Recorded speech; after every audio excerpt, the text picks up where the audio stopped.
All right, guys, it's time for the Next Level Guy Show, a men's interview, interest, and improvement-focused podcast featuring interviews with the greats from all industries to help you better your life. Each week, a new episode features an interview with one of the greats, covering all aspects of their story, from life hacks to tips and protocols that have allowed them to live life on the next level. We then highlight concrete action steps that you can use to improve your life. And now, your host, Ian Dawson Mackay.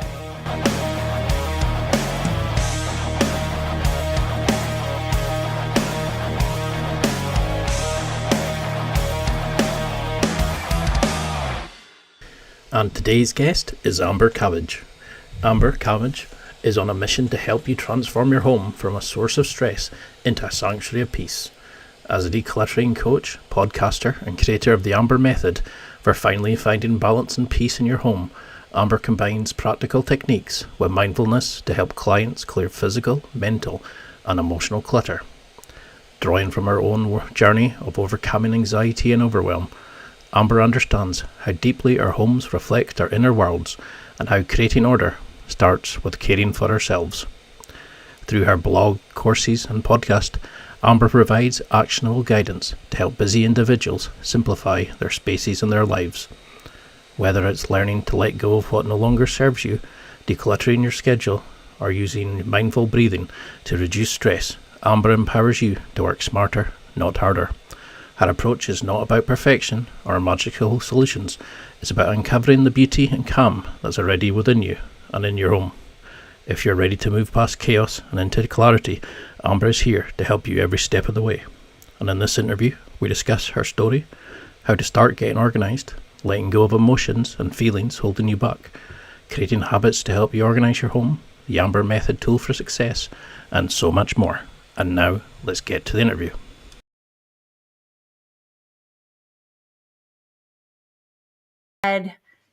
When I was 40, about 10 years ago. So when I was 42, I had some pretty severe postpartum depression. I had kids kind of late. So I had a baby then. And I always had like a lot of anxiety and I think some bouts of depression, but like it was very severe whenever I had my second child. And I was like, oh my God, I was in this hole and I didn't know what to do. And so I just started like, it wasn't intentional that I started like getting rid of things to make, I didn't know what was going to happen. It wasn't like premeditated. I just started getting rid of things. It just kind of seemed organic that, because I was trying to figure out the answer to this problem of how I was feeling.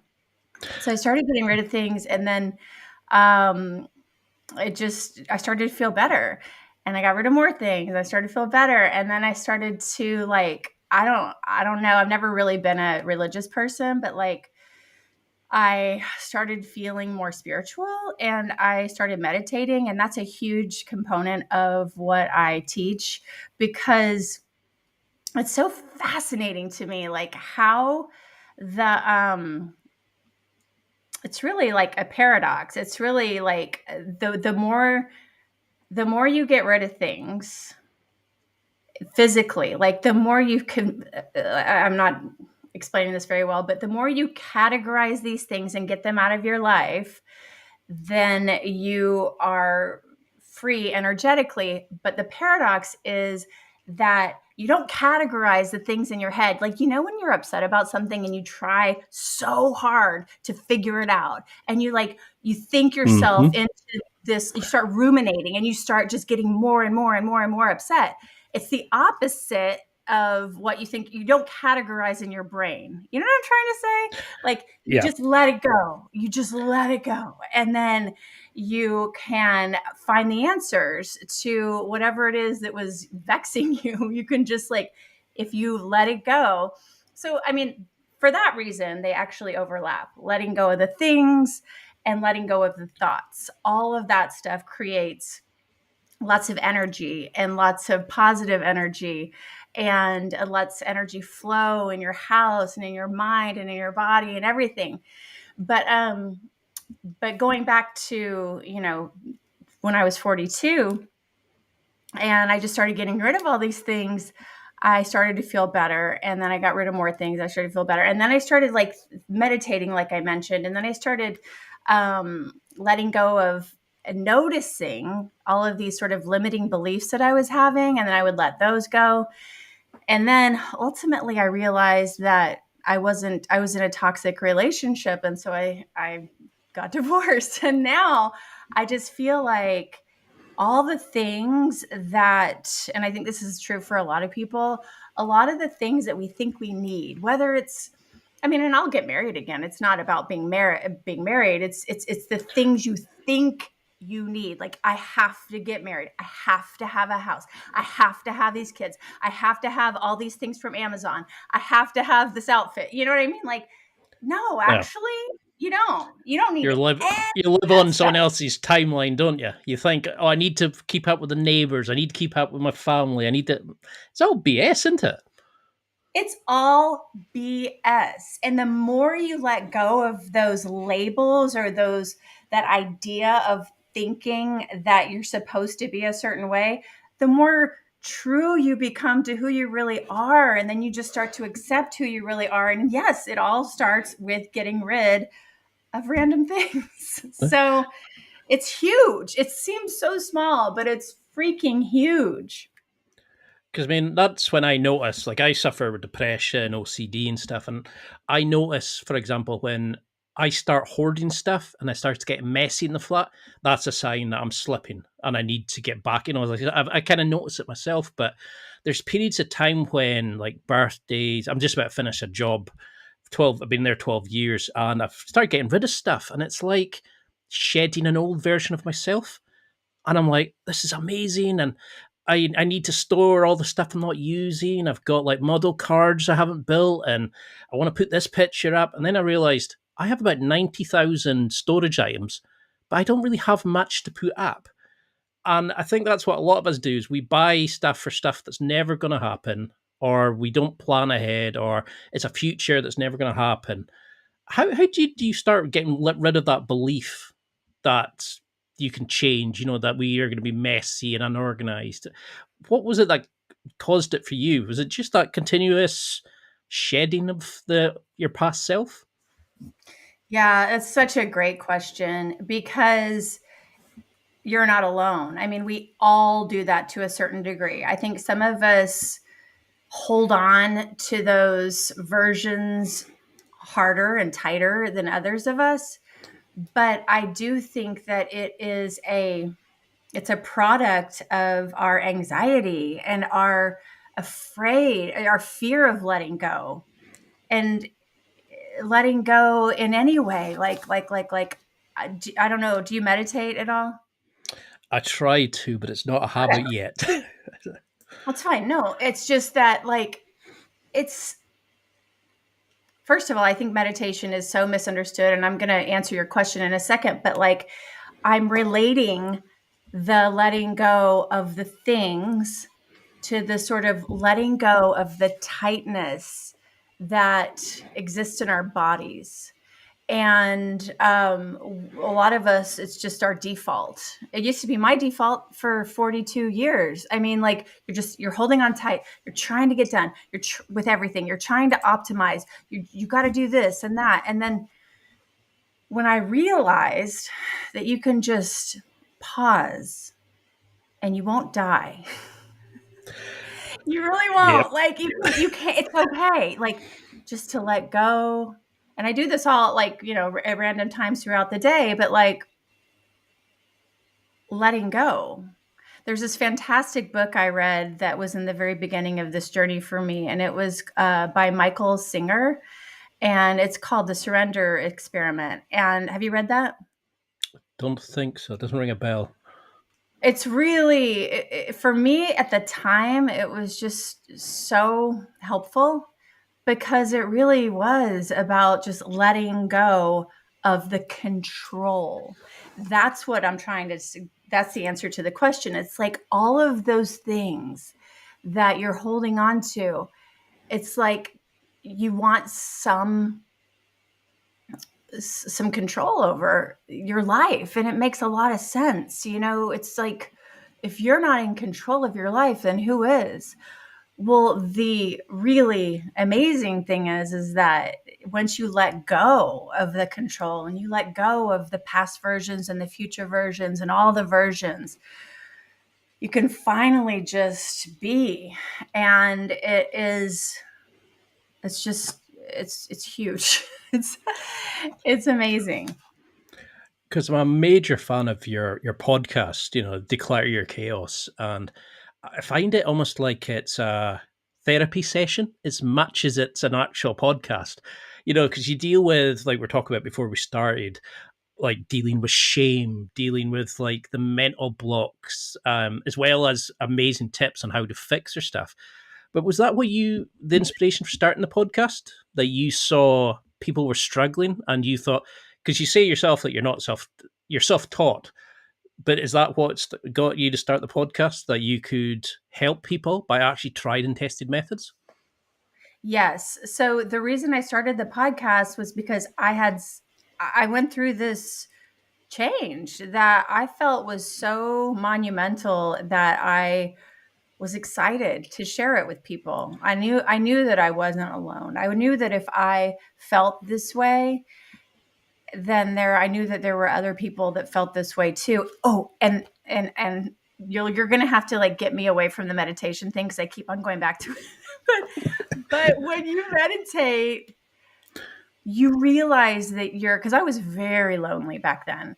And, you have these two small kids, and then but you feel very isolated and lonely. And I was, but when you meditate, you start to feel connected to everyone and everything. And I knew in this, like when I had started to meditate, I knew that there were other people that felt the same way that I did. And that is why I started the podcast, because I felt like I wanted to connect with them, and that I thought that I became what I needed. You know what I mean? Like for the decluttering, honestly, I don't know if I said it on any of the episodes that you listen to, but I'm a very messy person.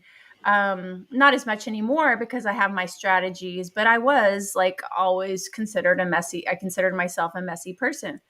But I forgot what I was saying. Oh yeah. But I like knew that there were people out there that were feeling like failures, feeling lonely, feeling like all the things that I was. Oh, I know what I was going to say.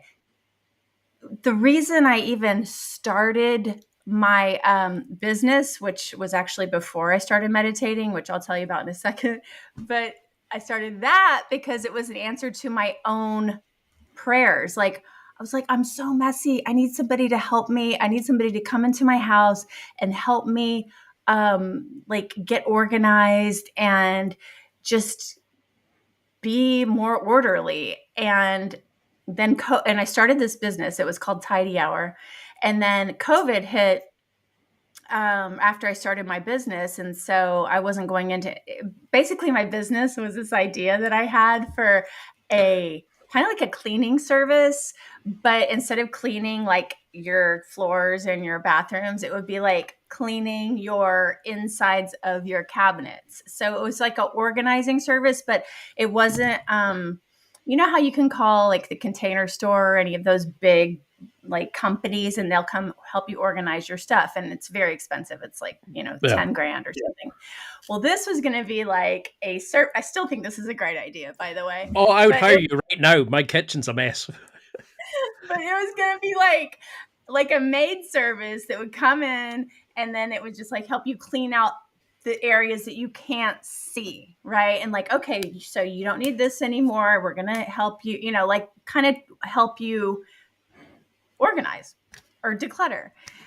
Anyway, that was a long time in the works. And then COVID happened. And so I wasn't going into anyone's houses, and I stopped doing that. And that's when I started doing my podcast. And I was like, well, at least I can kind of go through this journey with people and help them with whatever ways I've figured out. And so it's not really like, I'm so great at this, let me explain to you how to do everything. It's not that. It's more like, here I am. I'm just like you. And these are some of the tricks that I have figured out, and I'm going to share them with you.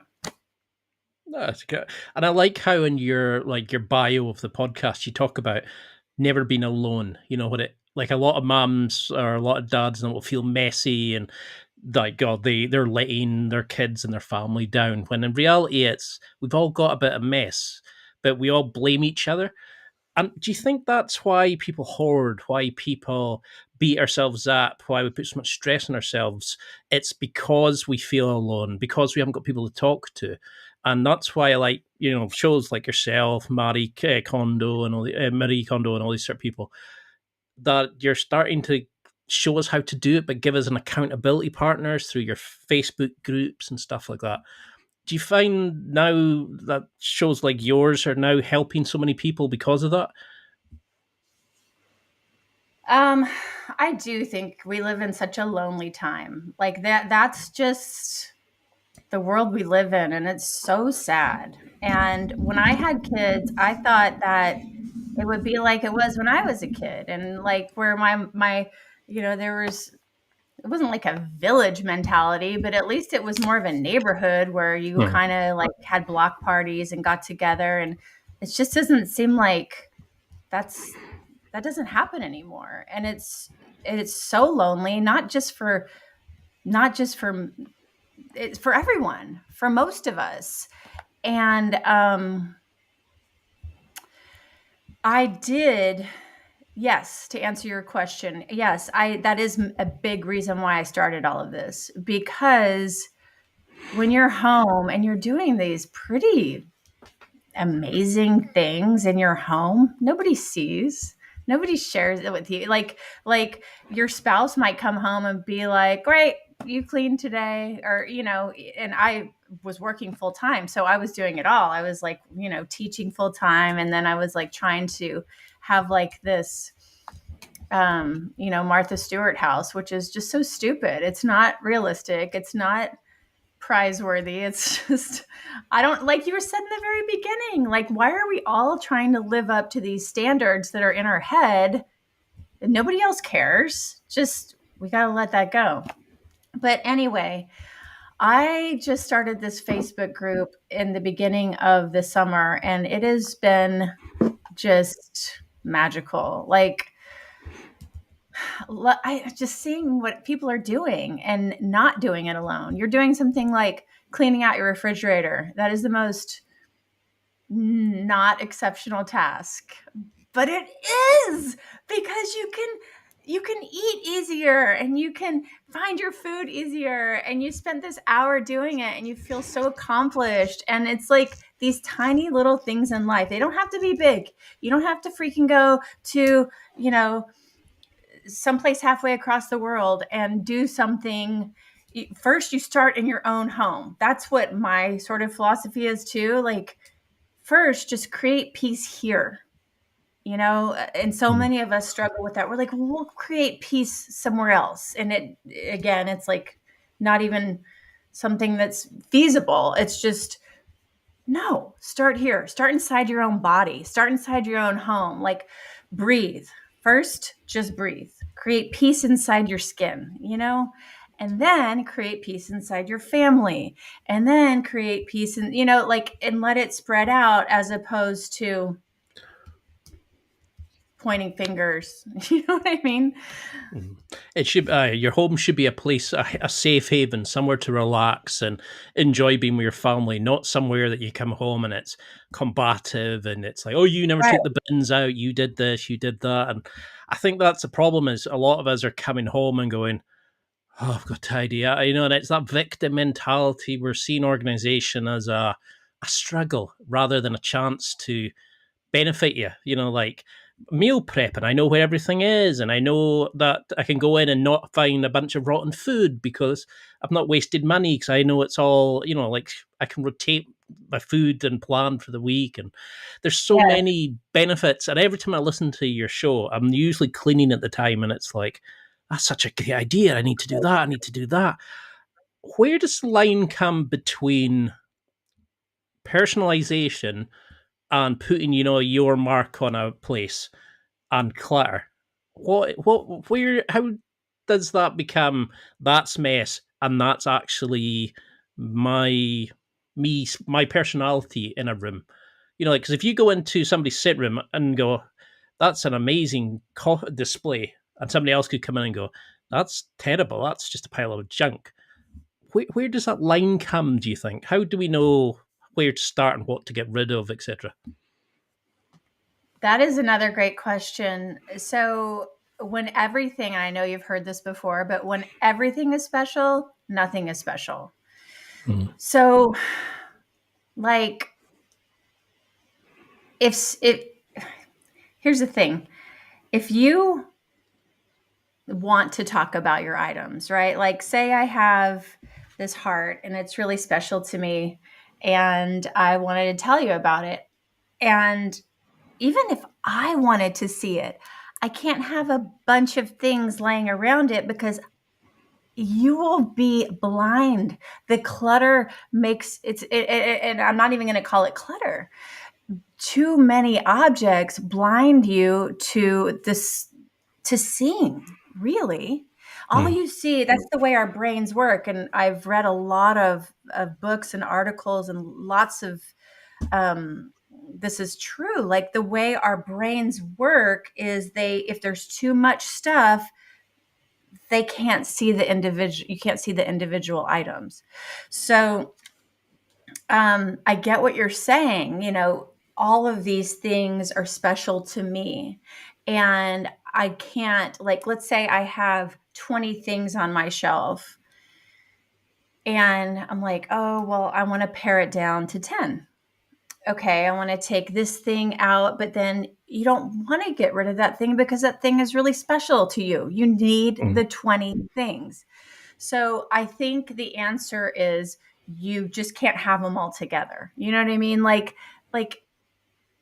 the other, I want to actually piggyback on myself and say that if you have several things that represent one era or one version of you or one emotion that is evoked inside of you, you don't need those 5 things. You need one of those things, because that one thing will bring up the same feeling.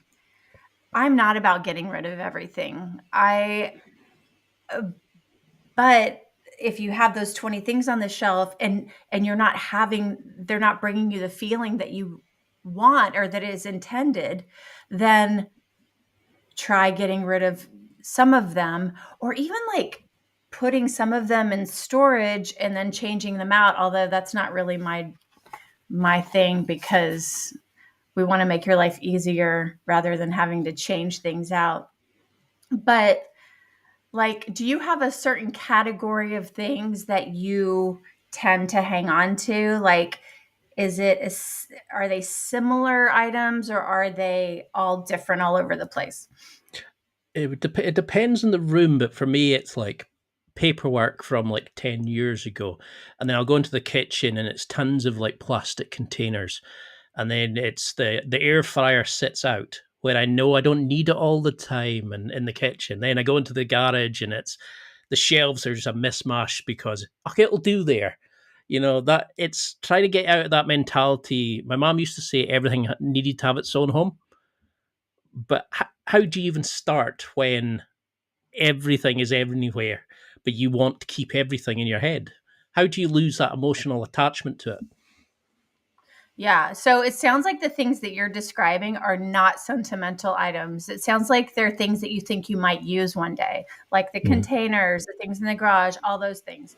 So that is a lot easier than the sentimental items. So that's almost more like a logical thing. It's like, how many of these containers can you use at one time? And I know what you're thinking. Well, there might be a time that I will use this one, this shape, this height, this everything. But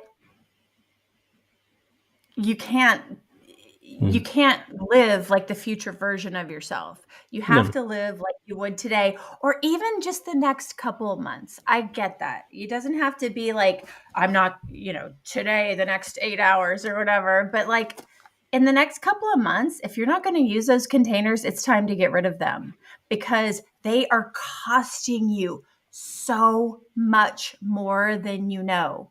They are costing you time, they're costing you space, they're costing you energy.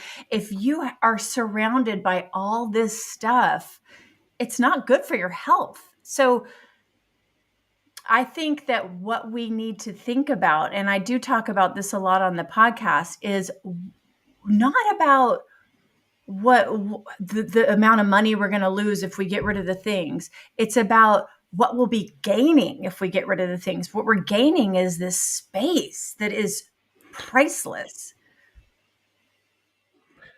Because I was just thinking just now, like under my bed, for example, I have boxes and there'll be like an old Atari video system that I used to play with my brother. There's sports equipment under there that when I used to lift heavy. And I think I was listening to you just now and I was thinking, yeah, I do. I tell myself a story about that. I could be using that stuff, but in my head, it's like, that's when I was fit and healthy. That's when I was having fun before I lost my sense of self the last couple of years. You know, and you do tell yourself these stories about these things, don't you? Yeah, you do. You tell yourself these stories, and it's all like, who do you want to be right now? Like, I used to have a lot of projects in the garage that every time I would walk past them, it was a lot of sewing projects that I thought that I would do one day, and I was like, every time I walk past them, I'm like, oh God, Amber, why can't you just like get it together? Why can't you do this? And this project, and I realized that project was causing me so much anxiety that it wasn't worth it. Like, it's supposed to be fun. I was supposed to create something and it was going to be fun. No. So during this big initial decluttering session, when I started this whole process, I got rid of the sewing machine. I got rid of all the things that I was going to sew, and I felt fantastic. I wasn't like, mourning their departure. I was like, I feel free. Like, I'm not, I don't have to do that. I don't have to make those pillows. Nobody's going to make me make those pillows. Yes. And so I think that that's the conversation we need to have with ourselves. Like, do I want to lift the weights? And if I don't, that's okay. That's fantastic. And let that go and see what exciting new things are going to come into my life, because nothing new will come in if you're just hanging on to these previous versions. Maybe something better than the weightlifting or the, Atari or whatever that kind of stuff is. I know that you're holding on to it because it's a memory that you loved. Here's another side note.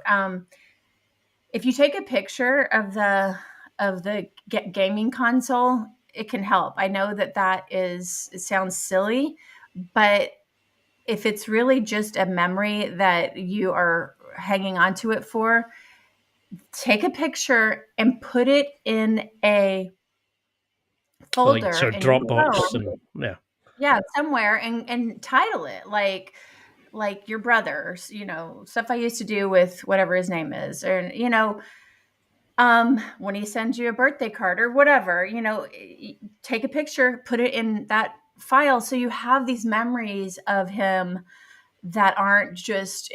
That's the other thing. We don't like the idea of like throwing this memory in the garbage. So take it to the donation center. Maybe somebody's collecting those things. Maybe somebody will make an art piece out of it. Who knows?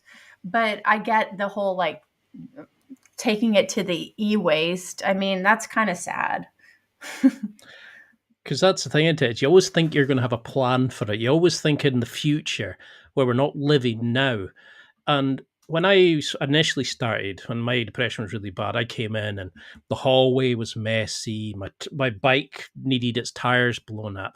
My kitchen had dirty dishes around. It just seemed cluttered and mayhem everywhere. So you have this premise you talk about of decluttering little by little in the show. But how do you get somebody to start, no matter the state of their house? How do we pick a spot and go? Is it the entranceway as you come in the door? Is it your bedroom? Is it the where you're going to leave your wallet and your phone, just so you have a little clean space that you can sort of keep it clean and branch out from. What's your Yes. preferred way of doing it? So I like to think of it as, there's a lot of different ways you can approach it, but based on how you ask that question, my answer to you would be you start with the tiny, to base it on time as opposed to project. Base it on time as opposed to project. And what I mean by that is you are going to trick your body to accomplish something first thing when you wake up. And I talked about this recently on my challenge and on my podcast about making your bed in the morning. So Yeah. it's the little thing, but it's a very quick and easy win. And I say this on the podcast, it's not about the bed. Nobody cares if your bed's, looks good. Nobody's going to see it. Like, it doesn't matter. And you're just going to mess it up again. Has nothing to do with the bed. It has to do with how it makes you feel. And that's kind of the sort of a microcosm basis of my whole entire show, because it's not about all this stuff. It's about how you feel, and accomplishing that tiny little task before, in the first 5 minutes of you opening your eyes in the morning. That's what propels you to do the next thing. And maybe the next thing has nothing to do with decluttering. Maybe the next thing has nothing to do with cleaning. Maybe the next thing has nothing to do with anything, but whatever it is, you're going to feel better than you would have if you didn't make the bed. And what's magical is that you make the bed and you feel like, okay, yeah, I did that. And then you're like, I think I'm going to go clean the kitchen. And then, you're like, oh, well, I got to go to work. I only have a few minutes. Okay, maybe I'll just go unload the dishwasher, or, whatever it is, just one tiny thing. And it's every little thing that you accomplish propels you to the next thing. And it really is. It's all about what's in here and here. It's not what's out there. I know I talk about her on my podcast too, but Mel Robbins is just a master at this. And it's that whole 5, 4, 3, 2, 1. The simplest things are the most effective. She says that's why the 5, 4, 3, 2, 1 thing works, because it's so simple. It's like I do that every morning. I do the Mel Robbins, I don't want to get out of bed, 5, 4, 3, 2, 1, and then I'll do it. Actually, sometimes I count backwards 5 times, but eventually I'll get up and do it for my kids. I'm like, all right, 5, 4, 3, 2, 1. And she says that the reason why that works is because it gets you in your analytical brain, which is what I talk about also when you're trying to decide whether to keep something or let go of something. One of my hacks is to do it with numbers. Stay in your analytical brain. Think about it in numbers. I'm sorry, I'm all over the place right now, but going back to the containers that you're hanging on to, if you have 10, make it about the numbers. What's half of 10? 5. Cut it in half. Just get rid of 5. You don't have to get rid of everything. You just have to decrease it. That's all. But anyway, to answer your question, back to your question. So yeah, it's the motivation is definitely it comes from inside, and it's from doing a tiny thing that you really don't want to do. Who wants to make their bed? What a dumb, boring thing to do. But it's you do it and you feel better. And that's what it's about. It's about doing the small things that, make you feel good. Because I've definitely started noticing that myself, as I used to have this complicated morning and evening routines, and I would never finish it half the time, or I'd miss stuff off and I'd fall asleep before I'd done everything. And then I listened to your episode about routines, and it was about just making your bed. And then I read somewhere else about somebody saying it's just a win for the day. That's no matter what else you achieve, at least you can say I made my bed. And I can't remember what it was for the evening one, but it was just, he said, even if it's just all you achieve for the day, you've done it. And now I find myself, no matter what, no matter how much I'm late running for the car, my journey in or whatever, I make my bed. And it just gives me that little, And when I go in and my bed's made in the night, I go, oh, it's comfy. It's like, it's nice to go into a made bed, and it's the little things like that. It's like I'll empty the dishwasher now while I'm standing waiting for the kettle to go. Whereas before I would think, oh, now I'm just like, just do it. Just make a wee, and I think that's the beauty of your show. Is you get us into that moment of, it's enjoyable. It's not a punishment. It's something about being proud, being happy for yourself, but also making it into just go and do it now. Just don't worry about it. Don't stress yourself out about it. And I love that about your show. But if I go into a room and it's really messy, what are your go-tos? Do you think black bags, cloths? Like, how do I prepare myself for a clean out session? Or is it just a little in everything? Just a little bit here, a little bit there, no matter what, how messy it is? I mean, with these kinds of things, there's so many different approaches, which is why I talk about all of them. Like, I talk about all these different approaches and these different ways to get motivated. And because one of them might stick, and one of them might stick tomorrow that didn't stick today. For example, yesterday I posted a podcast about kind of what you're asking about right now, but it's just for a very messy room. And one of the reasons why some of this seems so obvious, but because it's like we all struggle with this, we don't talk about it. It's well, not all of us struggle with it, but a lot of us struggle with this. So, but we don't talk about it because it seems so obvious. So what I'm about to tell you is it's refreshing to hear because it's simple and it validates your instincts. Okay. So basically you're in the garage, you're in this very, very, very, very messy room, and you don't even know where to begin. You're like, oh my God, I have to take that out to the yard. I have to sell that thing. I have to throw away, like, who knows what. I don't want to throw it away. When does the trash person come? That, like, all this stuff just in your head. Right. And in this episode, I kind of compare what I compare it to working out. And what we want to do is make this decluttering session so unemotional that it's just like working out. It's like we don't go to the gym and think like, no, we're like the most like thoughtless person. We're just watching our screen or we're listening to our thing and we're jogging and we have zero emotion. We have zero thoughts. We're just trying to get through the freaking workout, right? Well, that's what I want the decluttering session to be. I want it to be unemotional. Okay. So the way to do that is to simplify it as much as possible. Instead of thinking, oh, I need to sell that, or I need to move that to the kitchen. Oh, my daughter might want that. Like, too many questions.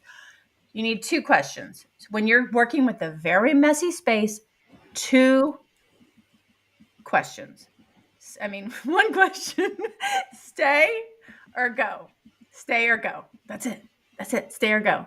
And then later on, we'll worry about where it's going to go if it stays, where it's going to go if it goes.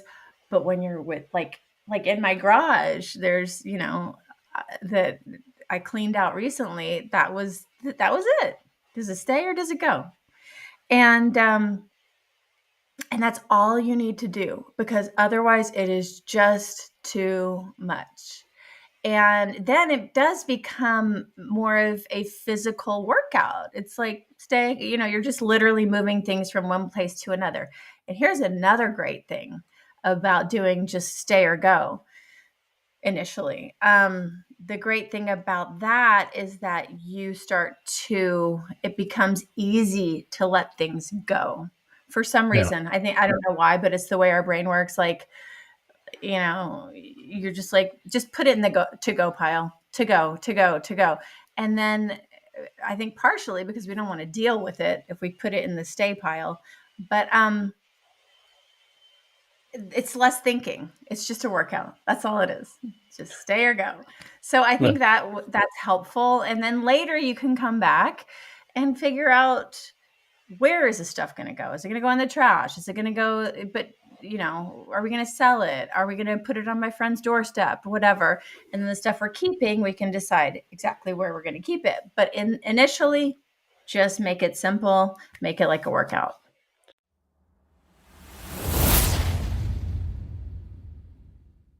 It's time for a quick break. There are millions of potential products to buy, so how do you know which ones are worth your hard-earned money? Simple. You go to nextlevelguy.com/affiliates and explore those that will transform and improve your life. You'll find deals, listener exclusives, and special offers with some great companies. Recommendations are 100% honest and only on items Ian has tried or believes in. The companies showcased will make you a better man in all areas of your life. Simply go to nextlevelguy.com/affiliates and level up.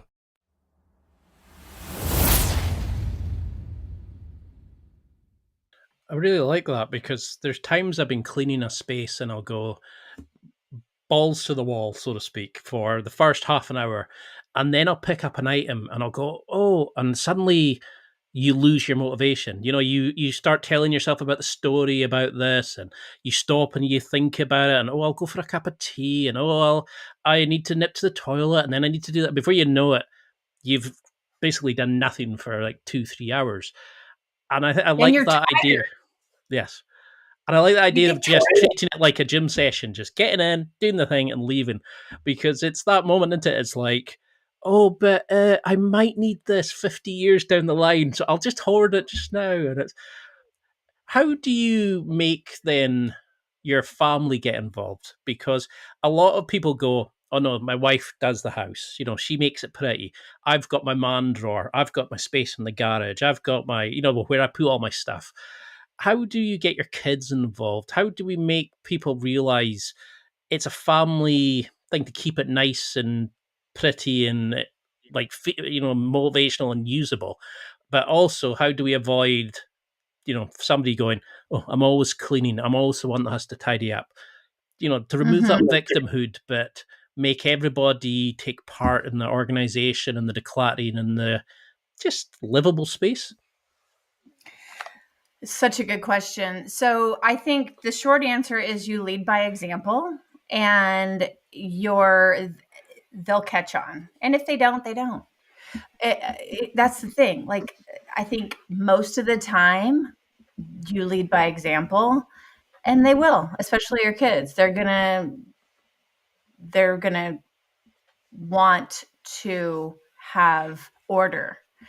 It's a human sort of craving that we have, order. It may not be on your time schedule. It may not be when you want it to happen. It may, you might say, "Hey, honey, it's time for us to declutter," and they're like, "No, actually, no, not happening for me today." And you have to, again, let go and give them the space to be them and to let go of control. I mean, I could say that about everything. Let go of the things, let go of the thoughts, let go of the trying to control everyone else's schedules, trying to control everyone else's days. Now, with your kids, obviously, you have a lot more control than with your spouse, but leading by example. And I also wanted to say something about being a victim. I can't remember what you asked me, but like something about being Well, it's just that people seem to think it's like it's almost, that kind of sexist attitude of it's like, oh, it's a woman's role to clean and she's there to tidy up after the kids and the man. That Thank you. silliness. How do we get guys into enjoying the space, but being part of the upkeep of it as much? Yeah, thank you. Okay. That's exactly what I wanted. I remembered. So you can't control them. You just can't. And so it's doing it for yourself and not being a victim. But also this is such a big topic, which is why I talk about this book in my podcast a lot. It's called Boundary Boss by Terry Cole. Boundary Boss by Terry Cole. And she talks all about this. So there's such a fine line between doing what you want and because you're doing it for your own self-development, even if it's just unloading the dishwasher. You're doing it because it makes you feel good. It makes you feel like, I don't know, like you're on top of it. But then there's this what we want to do is avoid the victim mentality. And we live in a victim mentality world, so it is so hard to do this. But you do what you're comfortable doing. And when you feel uncomfortable doing it anymore, when you're feeling like you're being taken advantage of, and this is an internal job. Like, this isn't something that your spouse is going to decide. This isn't something your kids are going to decide. This is something you have to, your come to Jesus thing. Like, what truly are you comfortable with doing? And then when you decide that, you have to communicate it to the other people, and you have to have the confidence to enforce it. Like, I'm not because honestly, sometimes I just don't mind picking up after my kids. I just don't. It's not the hill I want to die on that day. But then, or when I was married, we're picking up after my husband. I don't care sometimes. But when it does become the hill that you will die on, you have to communicate it and enforce it before it starts to tear you up inside, because it will. I mean, we're talking about just general everyday repeated things that will eventually suck your soul if you let it. So you have to, again, back to the meditation, if you are aware of your feelings.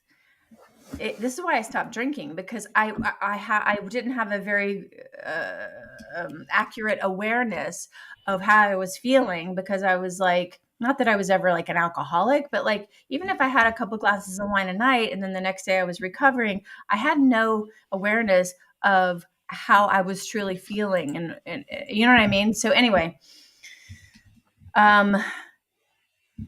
it starts with you and how you feel on the inside, because that way you can know for sure how to communicate this without screaming and without being resentful and without acting like a victim. Like, guys, we all live here together. This is what I need, and I'm willing to do this and that, and this is what I need from you. Okay, Mom, sure, whatever. Well, then they're not going to do it. So then, you know what? I actually do need you to do this, and this is what's going to happen. I start unplugging shit. Like, I unplug the TV. Like the router and I mean, like, everything. I'm not crazy. I just, I asked you to do the thing, and I don't want to live with a roommate that sucks. So, go do the thing. So yeah, it's just constant. It's a constant, I don't even want to say battle, because it doesn't feel like a battle. It's a constant protecting of your own boundaries. That's all it is.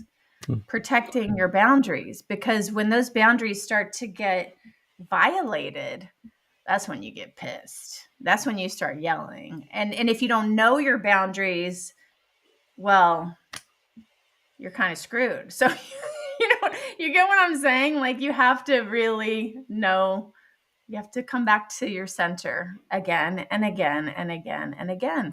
That's why all this stuff is so related, like the meditation, the boundaries, the getting rid of things, the making space, all that. It's all related, I really like that because I think that's something that there was a series called Living Like James Bond by Paul Keriazi, I think his name was. Probably butchered it, but he had this idea of like you have your little space and you keep it clean, and that's a non-negotiable for the whole day. And then as you clean that next bit, you clean a wee bit more, and it builds from there. And he had this idea about you do it to your car, you do it to your work office, and I like that idea of having that boundary of doesn't matter how messy your workplace is, you're going to have your desk clean. You're going to have your car organized in a way. Do you like that kind of approach of no matter your place in air quotes, no matter what it is, even if you don't own it, but it's something you work like that you're involved in, you keep it clean to an extent or organized to keep that motivation, that mindset throughout the day? I love that. I love that. And I think that that kind of speaks to the whole boundaries thing, because that's what this person that you just mentioned, I'm going to check that out. Living Like James Bond. It sounds interesting, But but that was that person's boundary, and um, and that works for him, and that probably works for a lot of people, because if you have this one space that you can feel peaceful in, if you have this one space that that you're responsible for and that you can go to, and what it helps feel like you have some order, as opposed to, oh my god, I have to do this whole house, it's too much. um but what is really cool about having the one little space is that it will provide you with this feeling of calm that one little space will, whether it's your desk, whether it's the um, island, whatever, your car, whatever the space is. And it will, just like we talked about with the bed, it will propel you to want that in other areas of your space. And I just have to add that this isn't like we're such cyclical humans, we're beings. We're like, we, we're going to have seasons when we're messy. And by seasons, I mean like maybe a week, maybe we're going to have times where we don't feel good and our house is just a complete pigsty. And that's okay. There's going to be a few nights where we're just too tired to do the dishes, and that's okay, because that doesn't define us. Like yes, our environment is a reflection of how we feel inside, 100%. And it's okay to not feel freaking bright and sunny and shiny and cheery every day. And that messy kitchen, yeah, it's okay. Maybe I was too freaking tired. I didn't do it. And that doesn't mean you suck as a human. It just doesn't mean that, at all. Like, I think that everything like is a reflection. Everything is a reflection of how we're feeling and who we are. And that's just kind of how I have learned to see the world, because you do see it through this sort of lens of how you're feeling.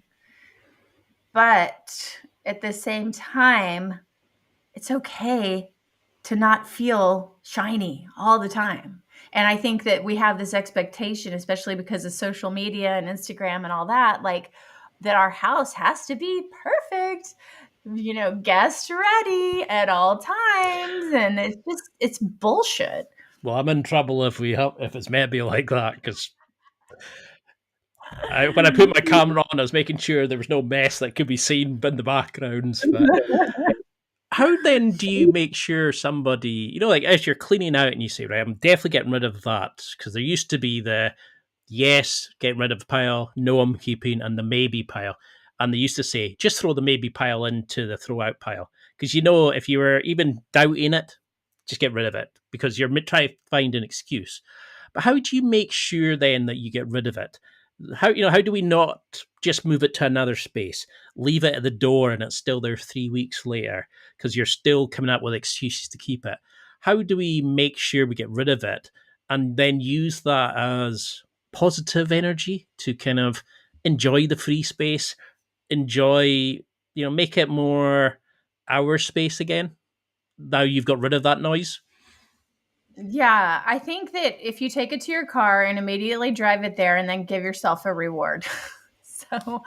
So let's say you really want to go to Starbucks. Oh, well, there's a Starbucks on the way after the donation center. I'm going to drop it off at the donation center and then go get my Starbucks. So you're not thinking about, oh my gosh, I'm getting rid of all these things that I really want to keep, because you don't, God, you're going to feel so much better when you get rid of them.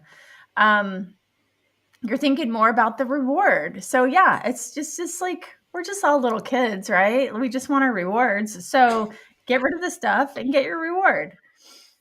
Because I think I've seen that in your Facebook group. I think you say like, "Oh, we're going to clean our garages today," and then if you take part and send me photos, I'll send you a Starbucks gift card. And it's that kind of, it's that reward. It's that kind of, just keep focused, do that little space here. Here's an account. Like, that's why I was saying about using your Facebook group as an accountability partners.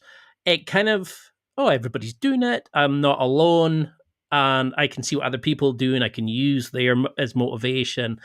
And yes, you might be the only person that because you've got young kids, but you can see these people on Facebook, and social media makes the world a smaller place. And I love that you do that.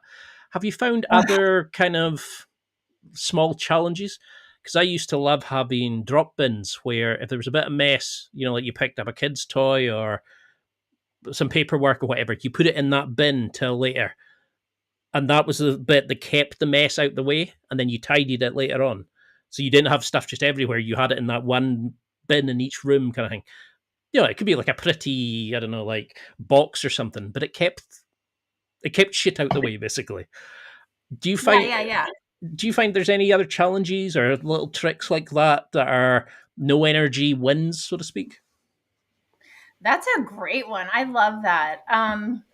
I think with a lot of people that listen to my show, we would probably run into a problem with like putting too much stuff in the cleanup bin, Yep. And then we're like, oh, the cleanup bin. I don't know where my glasses are. They're probably in this cleanup bin. Oh, maybe they're in that cleanup bin. I think that, like, for my listeners and myself, we probably would be this. I think the cleanup bin might stress us out, but I do like the idea of exactly what you just said, but having a decluttering bin. So, let's say you picked up some random thing more than you wanted to. Well, that's a bad example, because if you're picking something up, you're probably using it. But if you happen to have a shirt or whatever the thing is that you really decide that you don't need, you're like, why am I looking at that thing again? I don't want that thing. Pick it up, go put it in. And I do like the idea of like a cute little like basket or something. And put it in there. I used to, before I got divorced, I did this, and my ex-husband was he didn't like getting rid of things. And so he'd look in the decluttering bin. He'd be like, what is this? What? Why don't you want this pen? Oh, this works really. This is a great shade of blue. And we would have this whole he's hilarious. Like we would have It's like this my whole dad. conversation. Yeah. Have you seen the shade of blue that this writes in? Like, no, I cannot talk about this anymore. And Yeah. so my dad would keep car parts for cars we no longer owned, because you never know when it might be used. Yeah. Yeah. You never know when it might be used. Um, you're not, and did you use them? Did you ever use the car Oh, parts? hell no. I think we threw them Hell out no. quite a while ago, but Yeah. You never use the car parts, and they took up space. You know what? I think it just calms people down. It calms people down to think that they have this thing. Oh my gosh. I know I talk about this on the podcast a lot too. And this was definitely the case with my ex husband. It made him feel more calm to hold on to things. But then, whenever we got divorced and I had all this stuff in my garage, and I said, "Hey, do you want any of it?" And he's like, "No, none of it." Because he didn't really want anything. You know what I mean? Like it was a momentary, it was a temporary fix. it's They almost keep like, moving. yeah, it's like holding on to that item means they can get some sort of emotional feeling by owning it rather than dealing with that emotional problem that they've got. Yeah, I do that a lot. I hoard stuff when am struggling or feeling unhappy. I tend to hoard jujitsu gis or I don't know, like notepads. If I'm buying for work, I'll buy tons of stuff because but I can't go and tell my friend how I'm feeling. You know what I mean? I'd rather spend money than deal with that emotional problem. So I hoard and I clutter rather than dealing with it. Oh, I could give you about 50 episodes for your podcast. I think there's a lot of things guys do in that sense. That's why he wants to keep the pen rather than maybe speak to you about how he was feeling or if there was an issue or, we avoid the difficult conversations by dealing by dealing with physical items rather than dealing with the Um, emotional side. yes, you are so on it. Yes, exactly. That's what we do. And what I think is amazing is, God, I would love to do this with you sometime.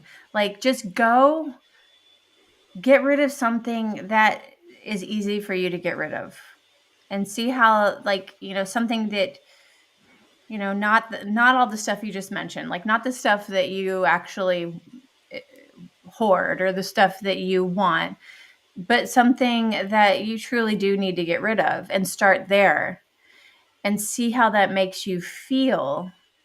But like, also, my my method, which is perfect for someone like you, is all about breathing and all about feeling your body as opposed to being in your head. So, my whole approach is to get you out of your head and into your body.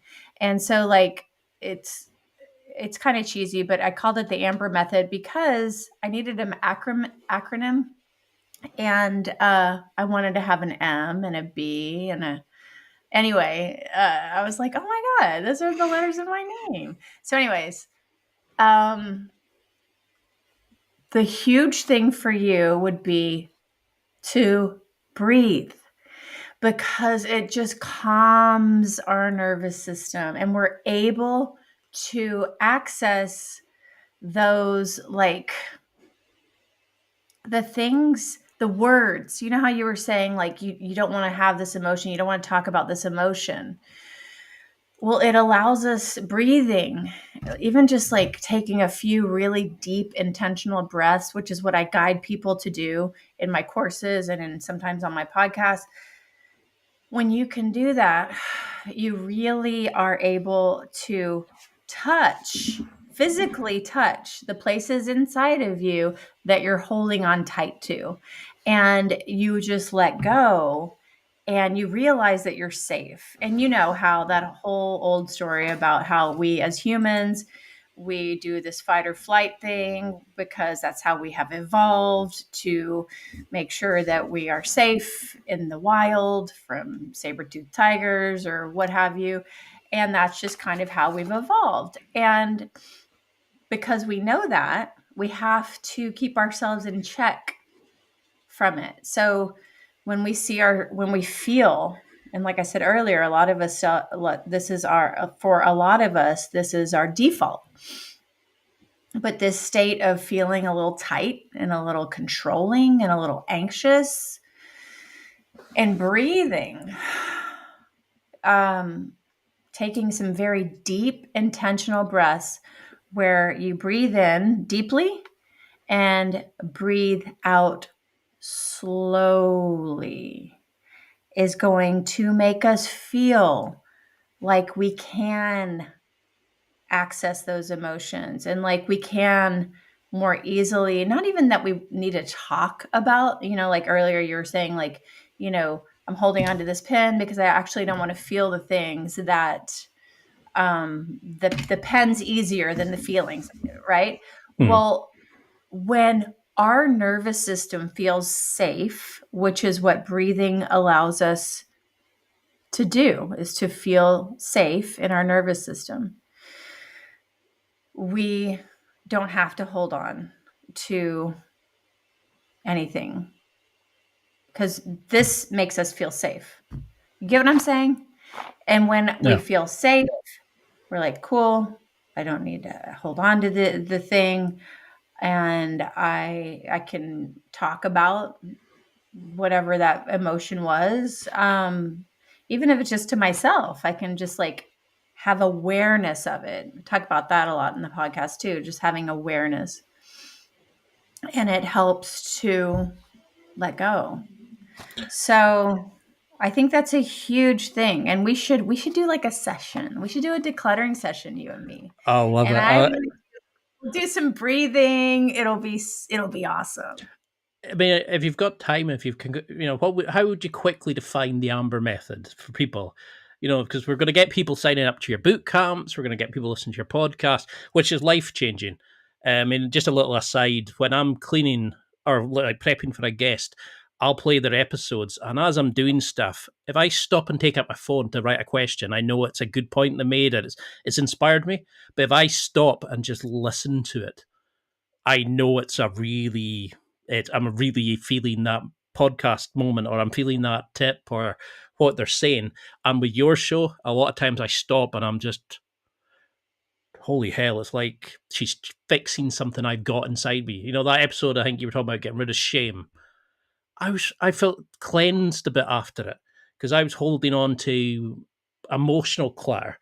And then I was like, geez, that was amazing. It's like I needed it at that moment.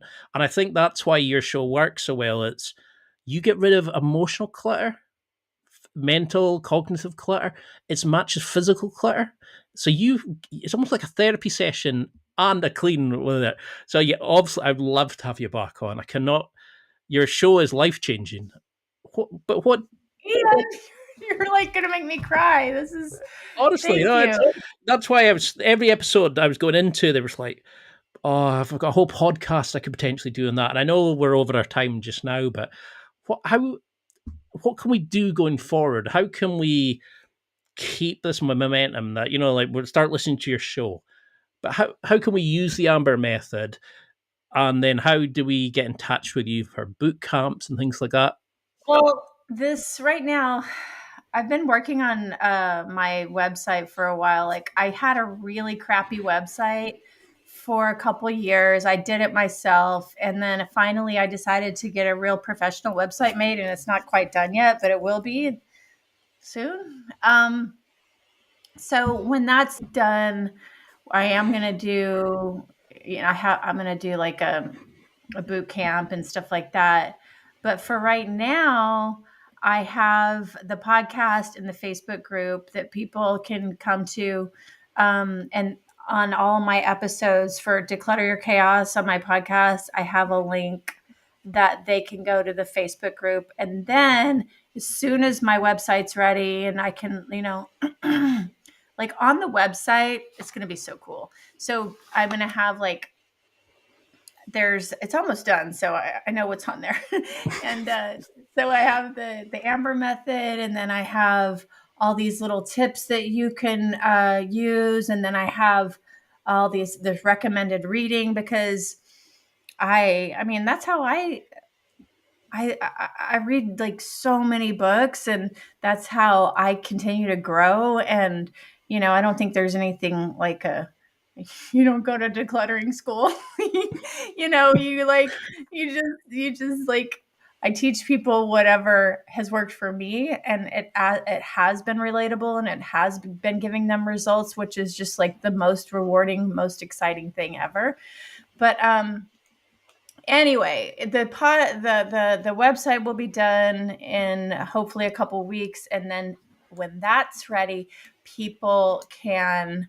I have a course that they can take that goes along with this accountability group. And so it's just like a little bit more involvement than you would be getting in the Facebook group. And, more, just more, basically, like more connection, more, online, like virtual meetings. And then the course actually is cool because it's everything you just said. It's decluttering. I teach you how to declutter your space step by step, because I'm all about step by step. I'm not going to be like, "Oh, here you go. Good luck." It's step by step, but it's also decluttering your mind and body, and the mental clutter, the emotional clutter. And I take tiny little pieces. Like today, we're just going to take one massive deep breath and see what that feels like. And then tomorrow, we're going to do a body scan just from here to here. Then the next day, we're going to do a body scan from here to here. And again, like I was telling you earlier, it's all about like feeling safe in your body. But that way, all these external things are not required for you to feel safe. I love that. That made so much And that's sense. that's, that's all in the course, and I talk about that on the podcast too. But yeah. So we've got to do a round 2 and go in a round 3 because there's so many different rabbit holes I want to go into. But I know we're over our time, and I cannot thank you enough for coming on, because honestly, your podcast is life changing. But for those listening, say no matter what stage they're at, and I know you give out weekly challenges, but what would you want people to come to you and say, I heard you on Ian's podcast and I really want to get clean and decluttered, etc., and calm my chaos, and I did this. What would you want that action to be? Would it be tackle one room? Would it be tackle a space? What thing do you think would help everybody listening? I love this. Okay, so the biggest thing, it's not what you expect. The biggest thing is going to be for you to have a moment to yourself. So I would want them to close their eyes. First, find like a peaceful spot there where you're not going to be interrupted by any animals, any children, any people. We're talking like 2 minutes. Everybody can do this. And just to stop and pause, and to feel gravity pulling you towards the earth, and feel the contact of wherever your body is meeting the surface that you're touching, standing, sitting on, whatever. And then to take a deep breath and feel your lungs fill up. And then feel your body really relax. And then once you do that, open your eyes as if it's a brand new, you're seeing everything for the first time. And then I can almost promise you will make whatever environment you come in contact with a little better. Like, because you're going to feel not chaotic inside. And you are going to you're not even probably going to think about it. You're going to just go over and you're going to like put a dish in the dishwasher, or you're going to, like you're going to do something that will reflect this peaceful state that you just found inside you.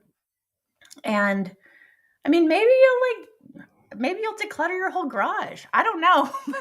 But that is what I would want to leave people with is to first change your internal state, because that only takes 2 minutes or less.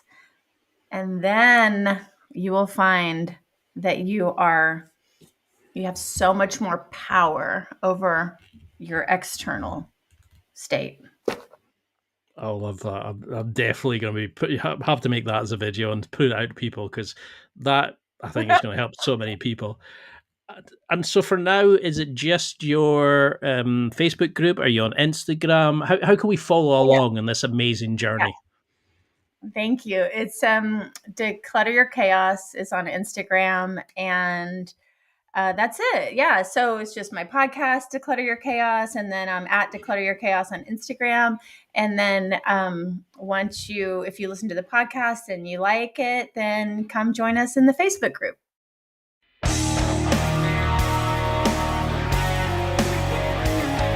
Well, that's it for another week. And thank you for listening. It's now time to take what you've learned and use it to develop and enhance your life with the key points mentioned. Listen, try it, embrace it, use it, and crush it. Now's your time to hit that next level in your life. If you liked this episode, then please leave a comment on the show notes or a review of the show on your podcast platform. Everything helps evolve the show. Until next week, keep seeking the next level in your life.